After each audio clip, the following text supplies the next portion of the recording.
Thank you. Tonight, people who thought they were buying homes are finding the deals were illegal. In some cases, the houses for sale still belong to the bank or to someone other than the person they were buying from. Call 6 investigator Rafael Sanchez joins us now with the cases of housing fraud. Rafael? Eric and Todd, good evening. For several months, the call 6 investigators have been investigating the deals of Wendell Brown. These bad money orders, they tipped us off. But today we learned that Brown and several others are now facing criminal charges at the hands of the Marion County prosecutor. Beverly Kennedy is now the face of her business, since her partner Sheila Amos is refusing to let the jail take her mugshot. The Marion County prosecutor's office is accusing both women of selling homes they claimed they owned, when in fact they had no legal rights to the properties.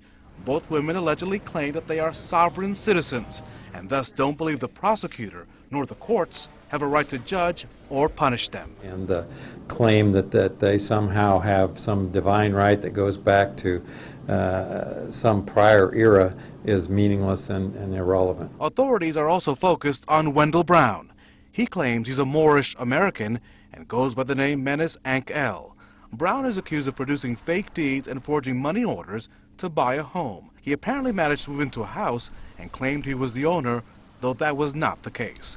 In a separate situation, court documents say Willie Hawkins, who once ran Budget Property Group, moved people into homes he had no rights to that were in the middle of foreclosure. Oh, absolutely, they're victims. And in this case, the individuals who were duped into buying properties, not only are they out the money that they have provided to these defendants. You know, in the case where these individuals believed they were buying a home, they actually moved into the properties, put some work and improvements into the homes, and obviously had that emotional investment as well. So clearly they're victimized.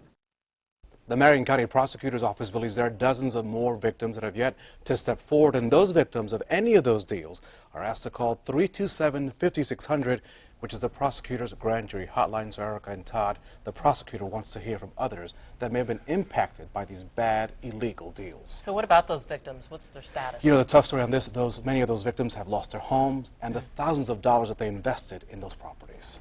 Very tough. All right. Thank you, Rafael.